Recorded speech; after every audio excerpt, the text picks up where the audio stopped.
Nicolas fixait son téléphone pendant de longues minutes, les mains moites, le cœur battant à tout rompre. Depuis la maison de montagne, où il cherchait des réponses à sa propre douleur, il se décida enfin à appeler Amandine. Elle répondit d'une voix fatiguée, mais il n'y alla pas par quatre chemins. Sans hésiter, il lui annonça qu'il voulait une séparation, qu'il savait tout. Amandine resta silencieuse. Le poids de ses mots s'abattit entre eux comme une pierre. Avant même qu'elle puisse demander de quoi il parlait, Nicolas poursuivit en disant qu'il était inutile de nier. Il savait pour Damien Moreau, il connaissait les rencontres en dehors du travail, les heures supplémentaires, chaque détail. Il ne restait plus qu'à accepter la vérité.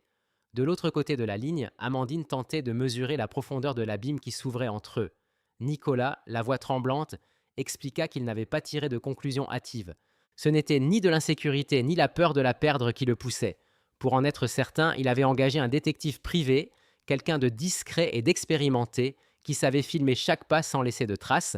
L'enquêteur avait suivi Amandine pendant des semaines, pris des photos, enregistré des vidéos, noté les conversations et les horaires. Quand Nicolas avait reçu cette enveloppe avec les preuves, il avait passé des heures sans pouvoir l'ouvrir. Il l'avait gardée dans un tiroir, comme s'il pouvait repousser l'inévitable.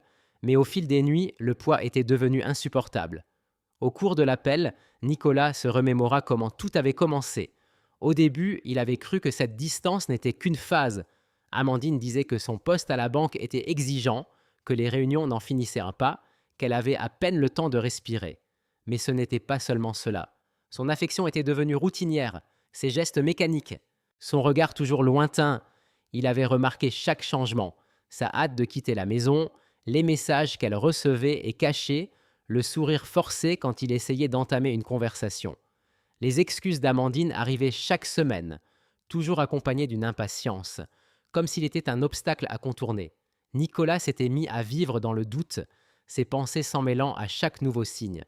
Il avait essayé de se convaincre que tout était dans sa tête, mais le temps n'avait fait que rendre les choses plus évidentes, jusqu'au moment où, sans issue, il avait fait appel à l'extérieur. Il avait trouvé le détective sur la recommandation d'un ami. Il avait expliqué qu'il ne voulait pas de vengeance, juste la vérité.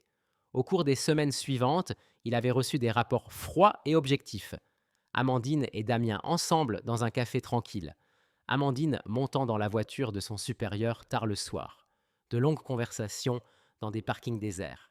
Le détective avait été méticuleux. Date, heure, images, fichiers audio. Chaque élément était comme un clou de plus enfonçant les doutes de Nicolas.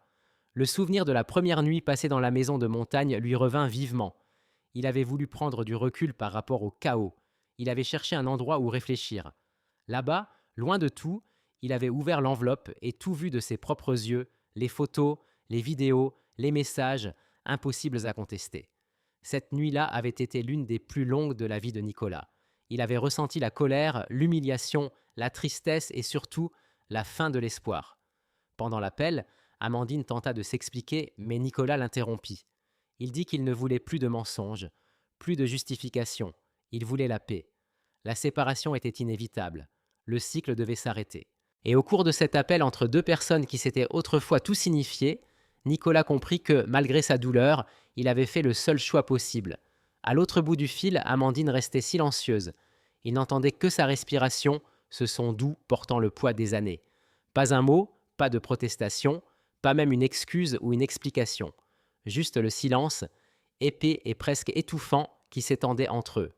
Nicolas attendit quelques secondes, essayant de deviner ce qui se passait dans son esprit, mais Amandine demeura muette.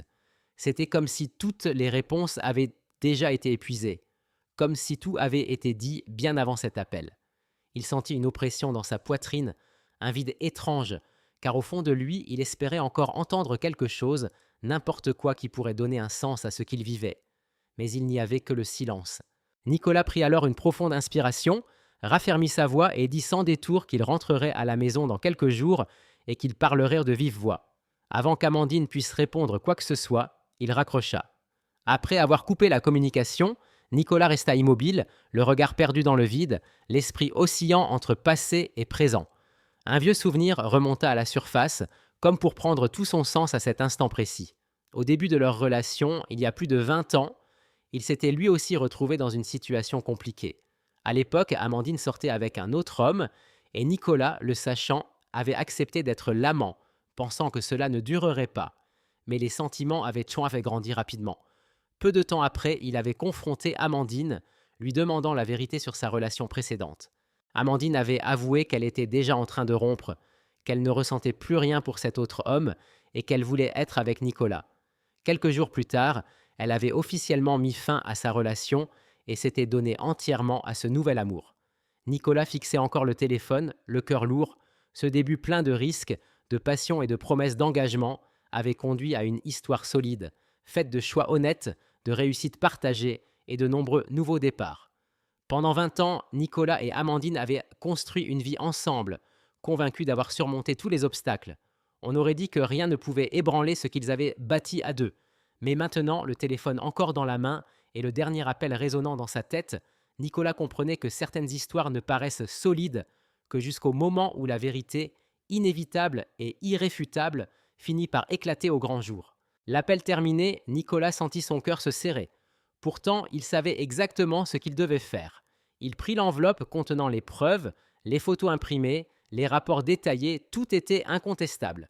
Il s'installa devant l'ordinateur, scanna chaque image, relut les fichiers du détective, vérifia minutieusement chaque document. Il ne restait plus aucun doute, plus aucune place pour des excuses ou des justifications. C'était un recueil de vérités brutes, de celles qui pulvérisent toute illusion de protection.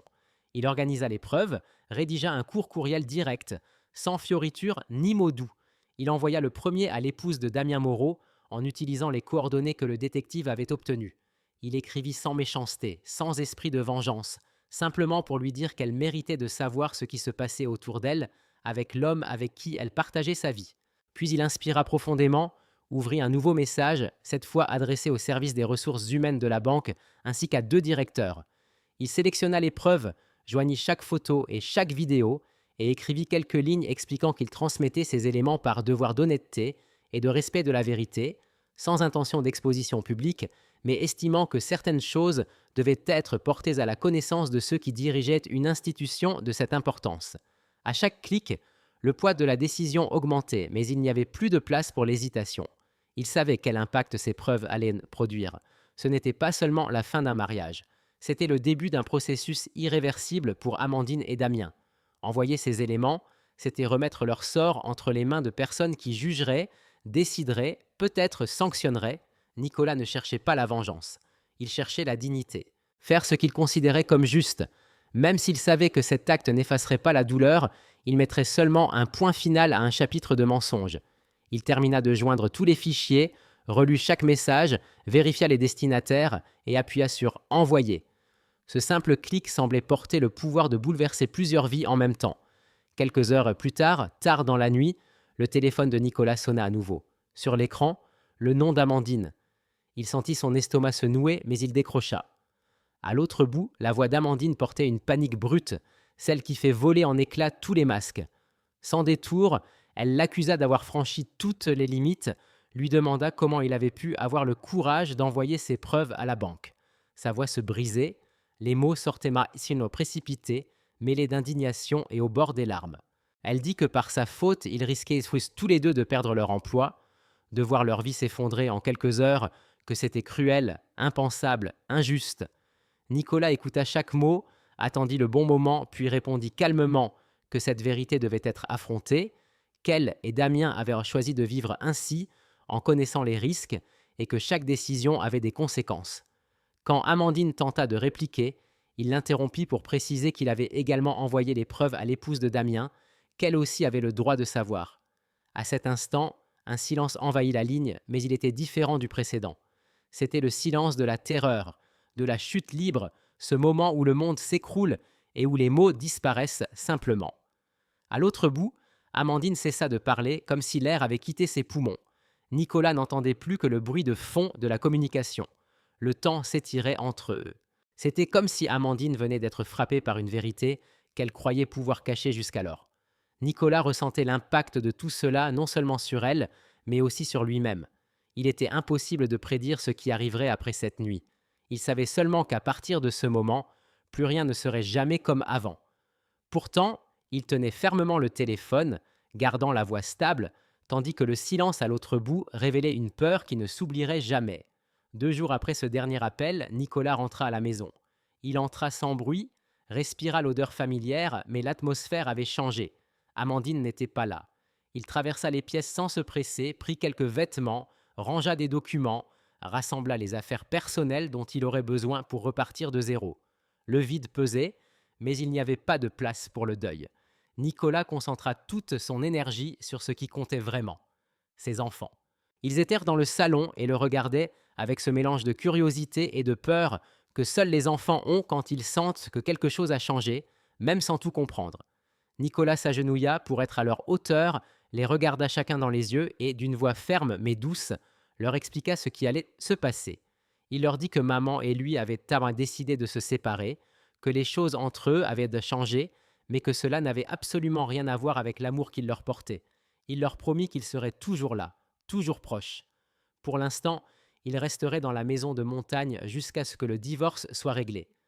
Les enfants posèrent des questions, voulurent comprendre pourquoi, demandèrent si maman partirait aussi, s'ils reverraient tout le monde ensemble.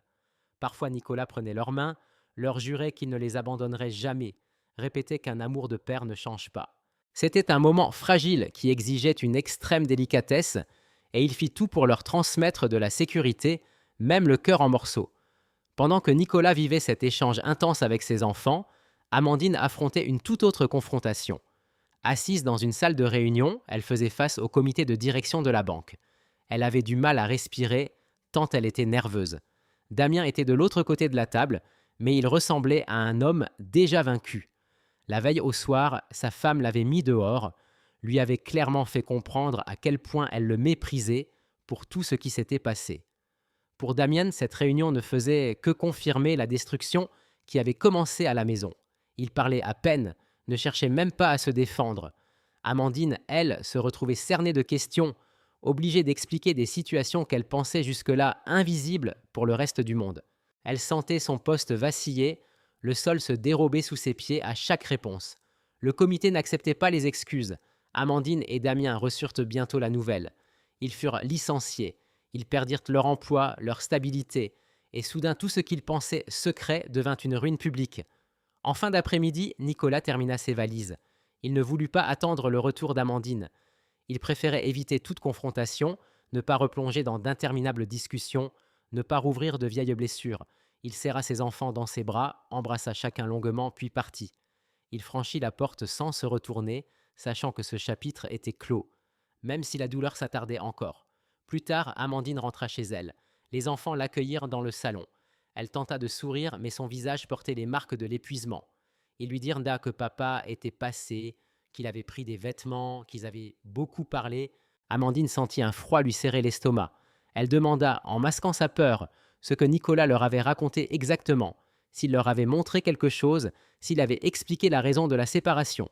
Les enfants répondirent simplement que papa avait parlé du divorce, qu'il avait promis de rester proche, mais qu'il n'avait pas donné de raison précise. Un immense soulagement envahit Amandine.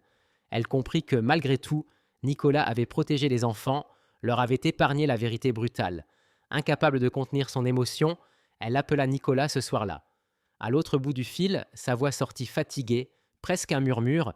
Elle lui dit qu'elle avait été licenciée de la banque en même temps que Damien, que tout s'était effondré, mais qu'elle le remerciait de ne pas avoir exposé la vérité aux enfants. Sa gratitude se mêlait à la honte et au soulagement, comme la reconnaissance d'un geste humain au milieu du chaos. Les semaines s'écoulèrent, comme un livre qu'on n'a plus besoin de lire en hâte. Le divorce fut prononcé à l'amiable, sans dispute, sans longues audiences, seulement avec la certitude que ce chapitre était terminé. Nicolas garda la maison de montagne, qui pour lui représentait bien plus qu'une solution pratique, c'était une bénédiction. Comme il travaillait à distance depuis des années, l'isolement devint une liberté. Il passait ses journées à rédiger des rapports, à participer à des visioconférences, à préparer ses repas et à prendre soin de son esprit. Avec le temps, cet endroit, d'abord choisi comme refuge contre la douleur, devint un espace de reconstruction. Il réarrangea les meubles, accrocha de nouvelles toiles, aménagea le bureau. Il instaura une routine calme, stable, apaisante. La montagne l'enlaça comme une vieille amie qui l'attendait depuis longtemps. Amandine conserva la maison en ville, l'endroit où les enfants avaient leur habitude, et obtint la garde principale. C'était l'arrangement le plus raisonnable, le plus confortable pour les enfants qui tentaient encore de comprendre pourquoi papa dormait désormais si loin. Mais Nicolas ne s'éloigna jamais. 3 fois par semaine, il venait chercher les enfants pour dîner, pour une promenade au parc, ou simplement pour les regarder jouer à leurs jeux vidéo. Il veillait à maintenir le lien fort. Il inventa de nouveaux rituels avec eux, de petits moments qui compensèrent la distance physique. Il emmenait le grand-fils à la piscine. La petite fille adorait cuisiner avec lui. Ils riaient ensemble, racontaient des histoires, parlaient de l'école et des films. Peu à peu, les enfants s'habituèrent à cette nouvelle réalité, et Nicolas, même s'il regrettait parfois l'ancienne maison, accepta ce format comme le meilleur qu'il pouvait leur offrir à ce moment-là. Lors d'une de ses visites, pendant que les enfants se préparèrent dans leur chambre, Amandine appela Nicolas dans la cuisine. Elle était nerveuse mais déterminée. Elle lui demanda de l'écouter 1 minute. Elle lui dit sincèrement qu'elle regrettait profondément tout ce qui s'était passé. Avec le temps, elle avait réalisé à quel point elle avait détruit quelque chose de vrai. Elle le regarda dans les yeux et ajouta que, s'il le voulait un jour, s'il lui arrivait de la regretter, la porte de la maison resterait ouverte, qu'il faisait toujours partie de tout cela, et que peut-être, un jour, leur chemin se rejoindrait à nouveau. Nicolas écouta avec respect. Il ne l'interrompit pas, ne détourna pas le regard. Quand elle eut fini, il répondit avec le calme de quelqu'un qui a déjà fait la paix avec son destin. Il lui dit qu'il avait beaucoup d'affection pour elle, qu'il reconnaissait l'importance de l'histoire qu'ils avaient non partagée, mais qu'à partir de maintenant, elle était simplement la mère de ses enfants, et que cela lui suffisait. Sans amertume, il précisa qu'il n'avait aucune intention de revenir. Il était en paix. Amandine hocha la tête, les yeux brillants, retenant son émotion. Elle comprit que, même si elle aurait voulu remonter le temps, lui avait déjà avancé dans une autre direction. Quelques semaines plus tard, un jour ordinaire, Amandine reçut un message inattendu. Il provenait de Damien.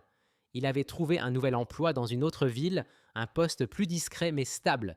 Il voulait repartir à zéro et lui demanda si elle n'aurait pas envie de travailler avec lui, de tenter une nouvelle collaboration professionnelle. Amandine refusa fermement. Elle répondit qu'elle avait déjà retrouvé un emploi dans une entreprise locale, proche de chez elle, avec des horaires flexibles. Elle se reconstruisait petit à petit sans répéter les erreurs du passé. Damien n'insista pas. Il était clair que le lien qui les avait unis autrefois avait disparu. Ce qui avait semblé excitant n'était plus qu'un souvenir gênant. Et la vie continua. Avec le temps, Nicolas se mit à sourire plus souvent.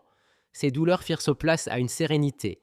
Il prit soin de sa santé, lut davantage, se promenait dans la forêt, apprit à cuisiner de nouveaux plats et recommença à jouer de la guitare les samedis soirs. Ses enfants restèrent sa priorité absolue. Il les regarda grandir avec fierté, et même après avoir tout laissé derrière lui, il apprit à être reconnaissant. Parfois, perdre quelque chose n'est pas une fin. C'est le début de ce qui devait vraiment exister.